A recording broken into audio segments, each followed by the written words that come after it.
Hello everybody and welcome to Navigation 101 presented by Taos Search and Rescue. Today's topic is going to be UTM coordinates. So basically, how do you find yourself on a map, given that you have some coordinates? Now, most people know what latitude and longitude are. Those are a coordinate system that we use.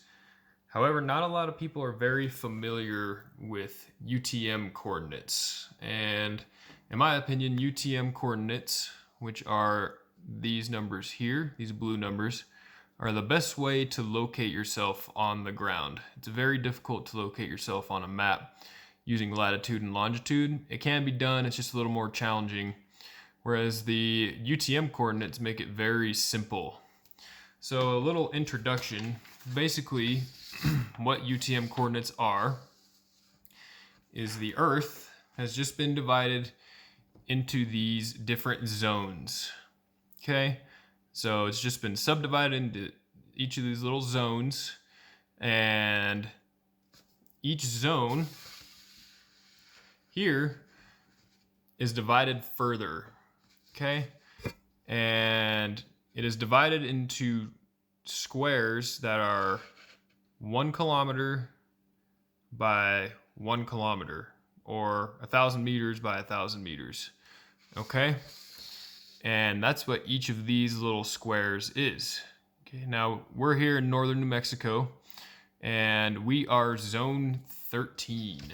And the way you find your zone is it is down here on the map key. You can see right there, projection UTM zone 13. Okay, so we are zone 13, and the way this works is basically just like an XY coordinate system like you all learned in grade school. There is an easting coordinate, which is easting this direction, which corresponds to these numbers up here. So notice how the numbers are increasing as we go east. Okay, and then there's a northing coordinate, which are these numbers on the side. They increase as you go north. The basic structure for UTM coordinates I have presented here. Okay, so the first thing that you will write down or be presented is the zone. We notice that we are zone 13. We're actually zone 13S, and that is indicated usually on your maps. That's more of a side note though. These are the important ones that you will need to report. That is the first number you'll report is the easting coordinate. Notice that it has 6 digits, which corresponds to these numbers up here. We'll dive into that in just a moment. And then you have your northing coordinate, which has 7 digits. Okay, and that corresponds to these numbers here. Okay, so how exactly do we use this when we're trying to locate a point on the map or trying to locate ourselves on the map? So let's say, for example, I am right here. We'll do an easy one to start with. Okay, and I need to report my location. Say someone got in an accident and I'm on the phone with authorities and I need to tell them where I am. Okay, so what we'll report first is our zone, 13S. Okay, then we'll report the easting coordinate, and then we'll report the northing coordinate. Okay, so let me get my trusty marker here. Okay, so this is our location. Remember, our zone is 13S. Okay, the next thing we need to report, from, if you remember, is the easting coordinate. Your easting coordinate is going to be these numbers up here. So right here, I'm at 419. Okay, but remember that my easting coordinate has 6 digits. That's because these kilometer squares can be subdivided even further into meters. Okay, so I'm right on this line. So my easting coordinate, at the 419 there, it's going to be 419 0 0 0. Okay, by. Okay, now we need to do our northing coordinate. That's going to tell us these numbers. Okay, you can see my closest northing coordinate directly on this line is 4005. I'm directly on the line, so I won't need to subdivide further. My northing coordinate has 7 digits. So 4 0 0 5 0 0 0. Okay, sorry, it's kind of hard to write under my phone mount here. So my full coordinates, if I were at this location here, are going to be 13S 419000 easting by 4005000 northing. Now, typically speaking, these coordinates are reported in kilometers, so it can be common practice to put a decimal point here. So that's 419.000 kilometers by 4005.000 kilometers. Remember, easting, I forgot to write that here. Easting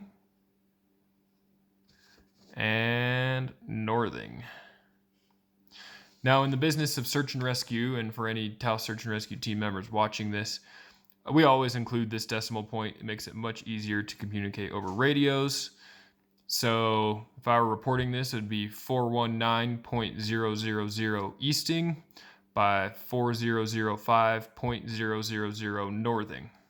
Okay, so that was an easy example. Let's do something a little bit more challenging. Okay, I'm gonna put one right here. Okay, there's my mark.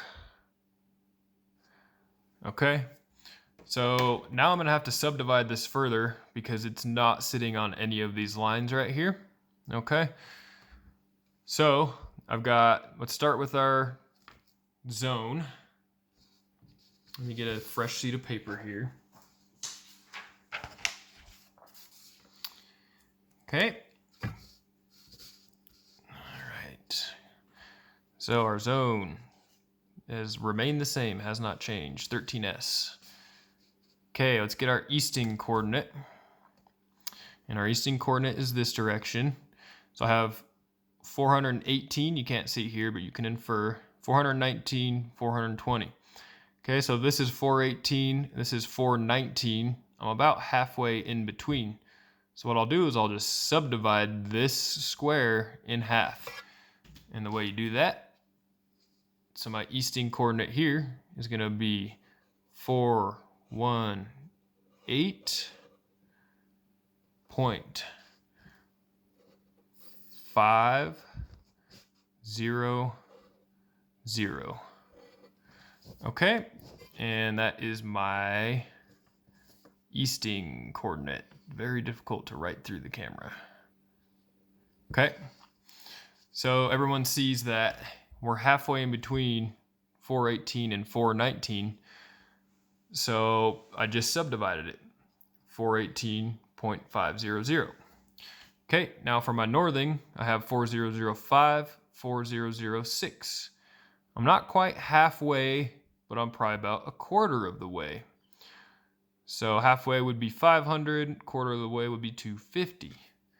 Okay, so my northern coordinate is going to be 4005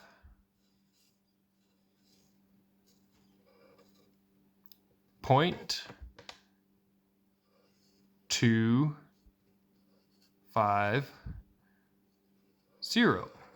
and that is my northern coordinate. So if I were to report this and I needed to, I'd say my zone is 13S, my easting coordinate is 418.500, And my northern coordinate is 4005.250.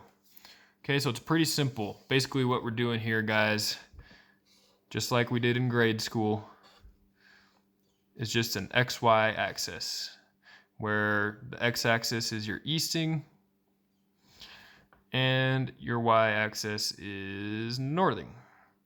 Okay, and I'm just plotting. I'm just figuring out what these values are here and here. And last but not least, just if it's not clear, I just want to clarify that each of these little grids here, each of these little squares, you know, this square, for example, is 1 kilometer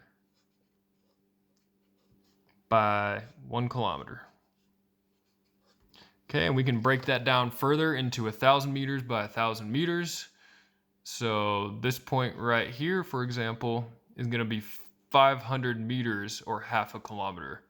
So that's how we subdivide this further. With UTM coordinates, in theory, if you're very precise, it is possible to get down to the nearest square meter, which is why, at least on search and rescue, we love to use this for ground navigation. So that's the introduction to UTM coordinates, and I hope this has been helpful. So once again, this is Navigation 101 presented by Taos Search and Rescue, and we'll see you in the next video.